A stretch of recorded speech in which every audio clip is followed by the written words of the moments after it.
Boa noite, meu nome é Marques Diniz Cruzeiro, estou aqui para apresentar mais uma ideia maluca do meu site Lenderbook e quero frisar que as nossas ideias elas servem para instigar tanto a transformação da realidade como também de material que eu estou armazenando para futuramente o desenvolvimento de filmes dentro do portal da Lenderbook.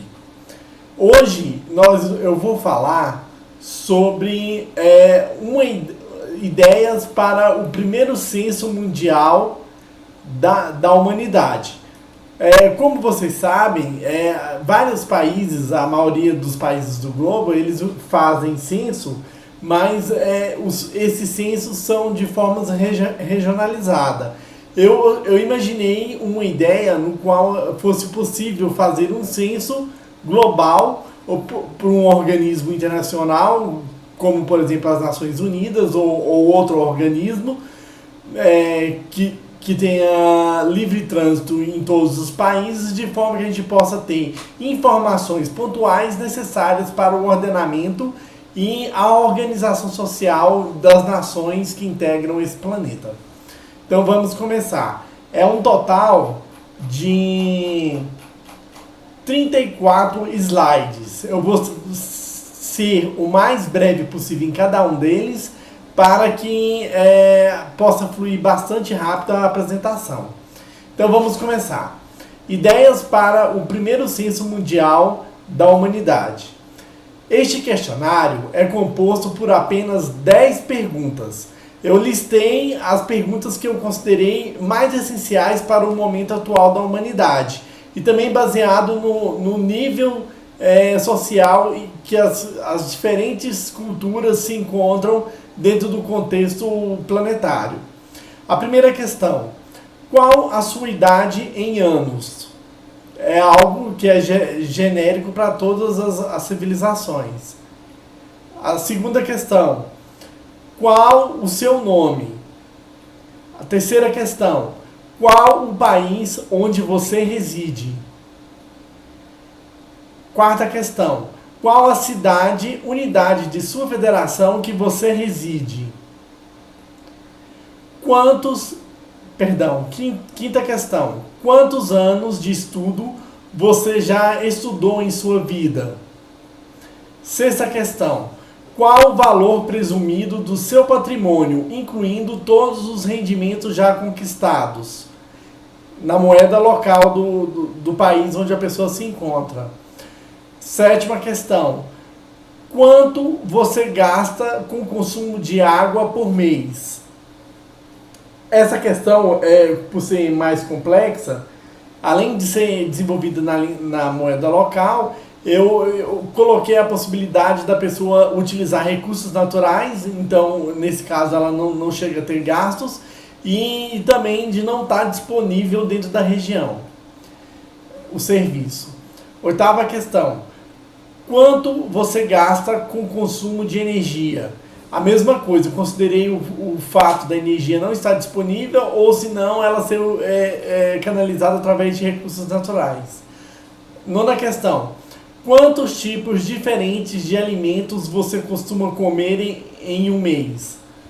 Aí a pessoa vai colocar a quantidade de alimentos, se ela ignora, ela não sabe, ela marca, ou na região dela falta alimentos, que se a pessoa assinalar essa opção, vai contribuir para políticas públicas de organização da demanda por alimentos naquela localidade específica. E décima questão: quantos anos de trabalho você já realizou? Então vocês percebem que são perguntas bastante genéricas e que essas perguntas são basicamente fáceis para pessoas até que não têm nível escolar elevado, né? Agora, quem seria o público-alvo dessa pesquisa? Seria um total de 9,6 bilhões de habitantes do planeta e seria realizado no ano de 2025. Isso aqui é apenas uma hipótese no qual eu estou trilhando uma linha de raciocínio que vocês vão entender em breve o que eu estou querendo transmitir. Dentro desse conjunto analítico, desse setting,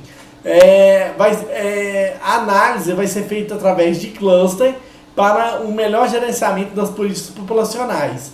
Então, vai ser possível segmentar aquelas informações por macro-regiões e fazer com que estudos possam canalizar os recursos para dinamizar melhor o desenvolvimento das áreas que seriam consideradas em atraso em razão desse estudo.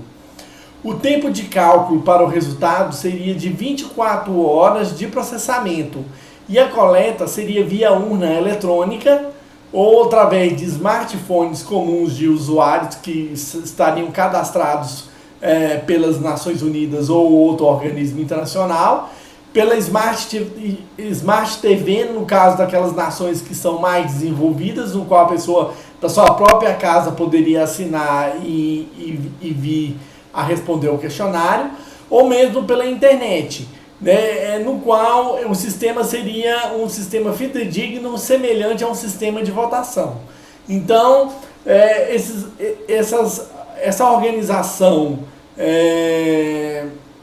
administrativa do processo, isso aí é algo que pode ser elaborado com maior facilidade, de forma que canaliza a mínima quantidade de recursos possíveis para se gastar com algo de tamanha montagem, né? Grandiosidade de informação. Então, como resultado, nós teríamos uma tabela com 11 colunas. Primeiro seria o nome da pessoa que informou, a idade, o país, a cidade, o grau de estudo, o patrimônio, a água, a energia, a comida e o trabalho. Repare que os dados pessoais, mais pessoais, como nome, país e cidade, eles têm que ter um tratamento diferenciado no cluster, porque eles não poderiam estar disponíveis livremente para que qualquer pessoa acessasse. Então, esse respaldo seria de manter um anonimato da fonte da informação. Então, esses três campos, nome, país e cidade, ele seria agregado na forma de um ID código, no qual esse número aqui iria ser uma chave segredo que ia representar o indivíduo de nome tal e de país e cidade informado. Os outros campos, eles permaneceriam dentro da lógica de preenchimento do informante, no caso da pessoa que participou do censo. As variáveis que envolvem dinheiro, como patrimônio, o gasto com água, com energia e também a questão, eu coloquei aqui da comida, mas a comida vocês ignorem. Caiu. Aqui. Perdão, então, continuando. O patrimônio, a água e a energia, como são dados monetários, então eles têm que ser padronizados para unidades planetárias globais. O que eu pensei? Em utilizar um produto que seja bastante valorativo em termos de estrutura de todas as civilizações humanas, como por exemplo o ouro, e baseado no ouro fazer a distribuição do patrimônio, da água e do gasto de energia. A comida, embora esteja aqui pedindo para ser padronizada como unidade planetária global, ela não sofrerá essa padronização dessa forma, porque ela foi solicitada a quantidade de itens diferenciados de alimento. Então, esse quesito aqui está fora desse tipo de padronização. A segunda forma de padronização da tabela vai ser gerar uma escala em que todos os valores fiquem concentrados entre 0 e 1. Então, o que vai ser feito? Vai fazer uma ordenação de valores, no caso de idade, e vai distribuir essas idades em percentuais que variam de 0 até 1. Isso aí qualquer estatístico saberia fazer. Da mesma forma, a base relativa a estudo, ao patrimônio, a água, a energia, a comida e trabalho. É como se fosse uma pontuação que a pessoa teve em relação ao que ela preencheu para esse campo, né? Baseado em toda a escala de dados do intervalo observado. O próximo passo seria fazer uma ordenação. Então a gente teria que criar uma tabela só de idade, separar das outras variáveis e ordenar desde o indivíduo que apresentou a idade mínima de 0 anos, como se fosse um bebê de colo, até um senhor de 122 anos que já está no quase final do seu ciclo de vida. Então, ordena-se esses valores de acordo em ordem crescente de informação. Então, da mesma forma que se faz com a idade, vai ordenar uma tabela separada para o estudo, uma tabela separada para o patrimônio, uma tabela separada para a água. Repare que o ID código sempre vai acompanhar essas ligações através dessa ordenação, de forma que vai preservar quem foi que informou aquela informação. A outra para energia, uma ordenação para comida e uma ordenação para trabalho. O próximo passo vai ser definir, uma vez que a gente tem um rol de dados, ou seja, as tabelas separadas, ordenadas, desde a informação que foi observada mínima até a informação que foi observada máxima. Então a gente vai começar a definir critérios de segmentação para cada item. Então, por exemplo, o item A, que é a idade, eu vou fazer uma segmentação, ou seja, eu pretendo fazer um cluster toda vez que o grupo se distinguir de outro com uma diferença de 5 anos. Então, ou seja, eu vou considerar que as pessoas de idade de 0 a 5 anos, elas pertencem a um grupo, é o cluster 1. As pessoas de 6 a 10 anos vão ser o cluster 2. A pessoa de 11 a 15 anos vai ser o cluster 3. E um exemplo aqui para a letra B, que é o estudo, seria um grupo irá se distinguir de outro com a diferença de cada 3 anos. Então, eu considero que pessoas têm diferentes padrões de consciência a cada 3 anos. É claro que isso é um exemplo hipotético. Eu estou apenas exemplificando como fazer o estudo da forma que eu raciocinei de forma simples e a facilitar na quantidade de processamento de informações. A letra C, que é o patrimônio, eu considerei que um grupo irá se distinguir de outro com a diferença de 5%. Então, uma pessoa que tem um patrimônio de $10 mensais e outra que tem um patrimônio de $20 mensais. Unidades planetárias.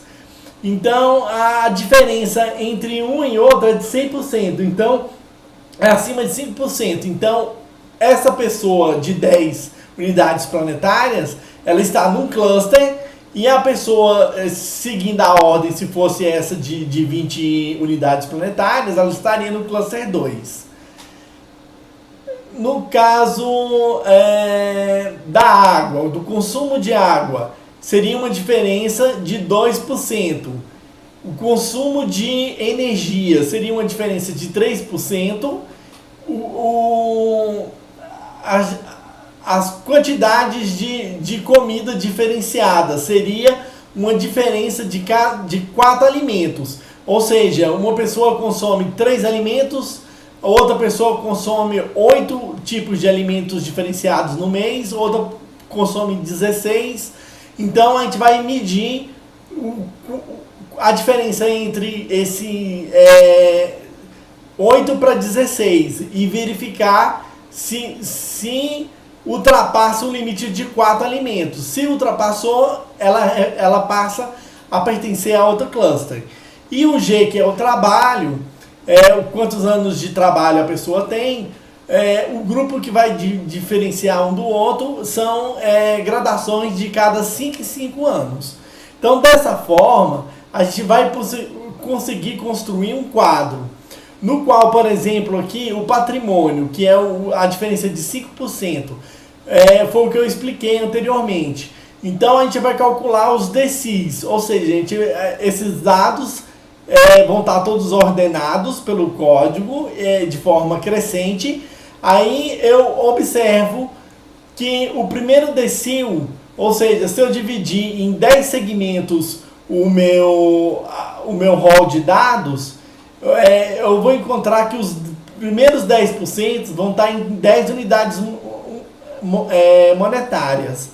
Então, se eu observo que o dado que eu identifiquei no código ID, ele é um valor, vamos supor que fosse 8 unidades monetárias, 9 unidades monetárias, e eu sei que essa diferença é de 5%, se eu olhar diretamente o decil, eu sei se aquele valor está incluído dentro dessa faixa.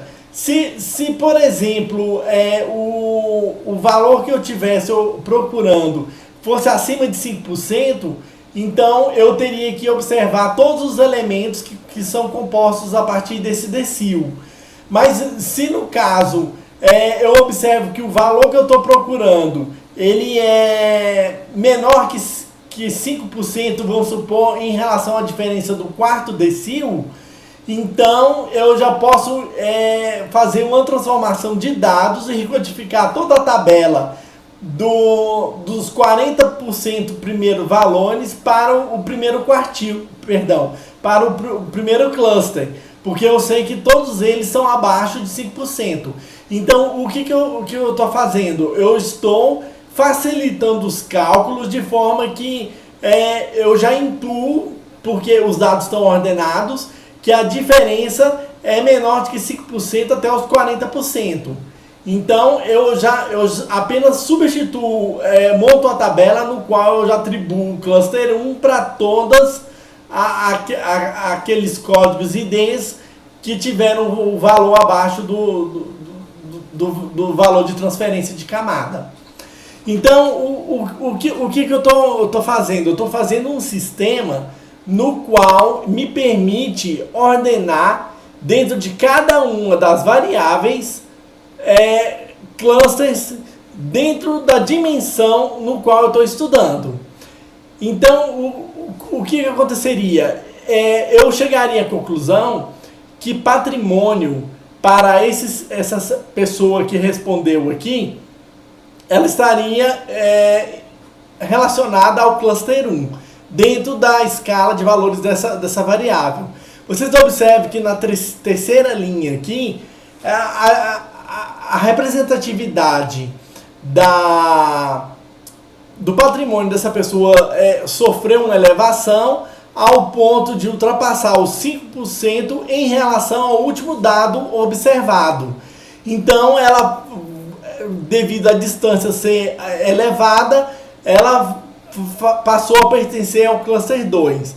Mas essa pessoa que é do cluster 2 em relação a essa não tem uma diferença significativa acima de 5%. E essa quarta em relação à quinta também não. Mas essa quinta em relação à sexta pessoa, ela possui uma diferença significativa, que é superior a 5%. Portanto, ela elevou o nível do seu cluster para uma outra dimensão. Vocês reparem que a diferença não é 5% em relação à última. É sempre do vizinho em relação ao posterior, porque os dados estão ordenados. O que se pressupõe é que é um braço e que esse braço ele tem várias pernas. E essas pernas elas não podem ser uma em relação a outra mais que 5% de diferença. Porque se ela for de mais de 5% de diferença, significaria que ela estaria em uma outra área, outra região, no qual não existe uma vizinhança, uma cerca que torne visual que elas pertencem ao mesmo grupo. No caso, elas pertenceriam a outro grupo. Aí vocês reparem que uma vez que eu faço isoladamente essa codificação, eu preencho, trago todas as informações de codificações dos clusters preenchendo a tabela. Então eu sei que em relação à idade, essa primeira pessoa aqui, ela está no cluster 1. Em relação ao estudo, ela também está no cluster 1. Em relação ao patrimônio, no cluster 1. Em relação a gasto com água, consumo com água, ela está no cluster 4. Em relação a gasto com energia, está no cluster 8. Em relação à variação de comida, ela está no cluster 4. Em relação à variação de trabalho, ela está no cluster 1. Então, agora eu tenho uma tabela por cada uma das pessoas que respondeu a pesquisa, no qual eu tenho mapeado uma área em uma região, que no caso aqui são 1, 2, 3, 4, 5, 6, 7 variáveis, no qual essas 7 dimensões, elas dizem uma informação, um conteúdo sobre esse sujeito que está aqui codificado, que apenas o órgão gestor da pesquisa saberá quem é essa pessoa. Agora, qual é o próximo passo? É buscar quais são as linhas que têm as codificações iguais. Então, no caso, nós vamos fazer um estudo de prioridade. Aí a gente vai deslocar as colunas para as prioridades que eu vejo naquele ano que devem ser realçadas em termos de estudo humanitário. Então vamos supor que as Nações Unidas ou o órgão internacional que esteja desenvolvendo a pesquisa, ela tenha como prioridade, em primeiro lugar, o estudo, em segundo, a água, em terceiro, a energia, em quarto, a comida, depois o trabalho, o patrimônio, a idade e somente. Aí vocês reparem que a mudança na ordem do questionário, ela ocorreu em função da prioridade.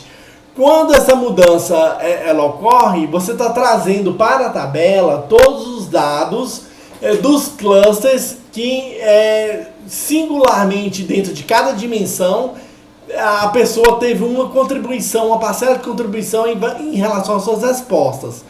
O próximo passo será, em primeiro lugar, fazer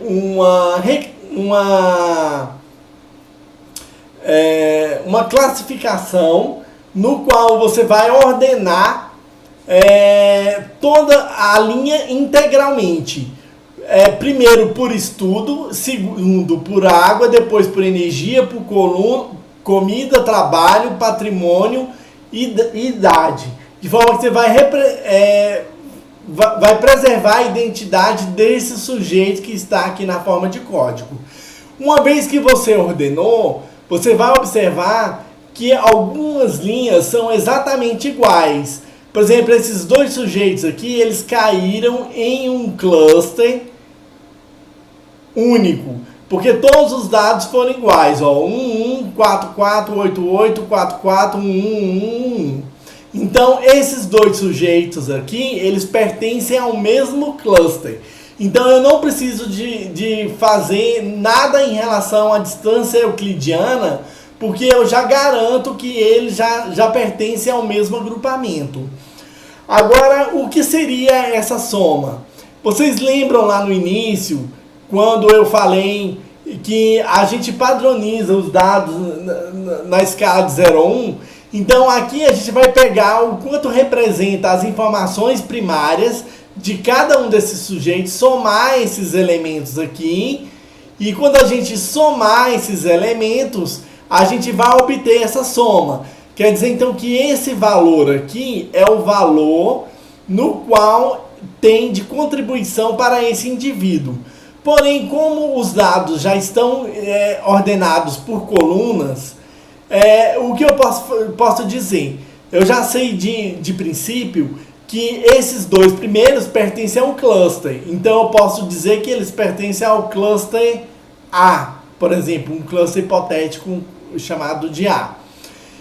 Agora, esse outro aqui que veio apenas um elemento, ele está na vizinhança do cluster A. Ele pode ser uma extensão do cluster A, como pode ser também um cluster B. Então, o que eu vou fazer? Aí eu vou observar se os dados ordenados desses clusters, o último elemento que está na zona limítrofe e o inferior do outro candidato a cluster possui uma diferenciação hipotética de 5%. Conforme for a necessidade do estudo, isso pode ser reduzido para 2%, para 2,5%, para 10%, aumentado para 10%, de acordo com o tipo de estudo que se deseja trilhar, ou de reduzir ou de ampliar a quantidade de clusters. Então, o que eu vou fazer? Eu vou observar se esse valor aqui, 0,665, eles diferem em termos de módulo 5% em relação ao outro elemento que está na vizinhança do cluster. Se diferir, é sinal de que os dois elementos aqui de cima pertencem a um cluster e esse segundo aqui pertence a um segundo cluster. Aí eu vou seguindo a ordem e vou verificando. Opa, aqui teve uma diferenciação. Então eu verifico, esse aqui, candidato a cluster, tem uma diferença em relação a esse outro de 5%? Beleza, tem também. Então, como tem uma diferença de 5%, esse aqui seria um terceiro cluster, cluster C. Aí eu vou verificando. Vamos supor que lá embaixo eu encontre um com a diferença seja inferior a 5%. Então eu sei que aquele candidato a ser um cluster isolado, na realidade ele não é um cluster isolado, ele é uma extensão que está em uma outra área, no qual essa área é um segmento da área adjacente que está próxima a ele, dentro da zona de vizinhança. Então, como resultado, a gente vai ter um mapa no qual a gente vai poder definir quais são os cidadãos que compõem identidades mais ou menos homogêneas. Por exemplo, pessoas que têm graduação, que consomem numa média de 50 alimentos diferenciados por mês, que estão numa faixa de 30 a 35 anos e tem um consumo médio de água de 100 unidades monetárias e um consumo de energia de 150 unidades monetárias e que já trabalham há mais ou menos 10 anos de serviço. Então eu vou conseguir juntar essas pessoas em agrupamentos e fazer com que esses agrupamentos possam me dizer informações sobre o que eu preciso de trabalhar para tentar ajudar essas pessoas a melhorar a sua utilidade de vida. E o mais interessante também é que as informações que eu listei no início, que são preservadas no código ID, que é país e cidade, também podem contribuir para fazer clusters segmentados por países e clusters também segmentados por cidade, de forma que eu vou poder saber se aquele problema é um problema que está homogeneizado ou está heterogeneizado dentro de várias populações. Então seria uma forma de também observar como desenvolver esse sistema. Então vamos ver aqui. Então acabou. Eu espero que essa ideia seja bastante útil. Eu acredito que essa solução que eu desenvolvi, ela pode reduzir significativamente os problemas computacionais relativos à análise de cluster, porque ela não exige que você calcule a distância euclidiana entre um ponto e outro. Se você fosse fazer isso para um computador mais ou menos potente, em torno de 170 milhões de registros, possivelmente esse computador não teria potência para poder gerar informação. Mas dessa forma, no qual eu concebi essa análise de cluster, você pode trabalhar com bilhões de registros e mesmo num computador que não seja muito potente, você pode convergir uma informação para uma análise bastante interessante do que você deseja. Eu vou disponibilizar esse vídeo no YouTube e também no meu portal www.lenderbook.com. Espero que seja bastante útil. Não sei se servirá para políticas públicas, mas eu espero no futuro, quando tiver recursos, que eu possa desenvolver um filme utilizando essa informação também. Agradeço e, havendo necessidade de contatos, é só mandar um e-mail para lenderbook@gmail.com. Até a próxima. Muito obrigado!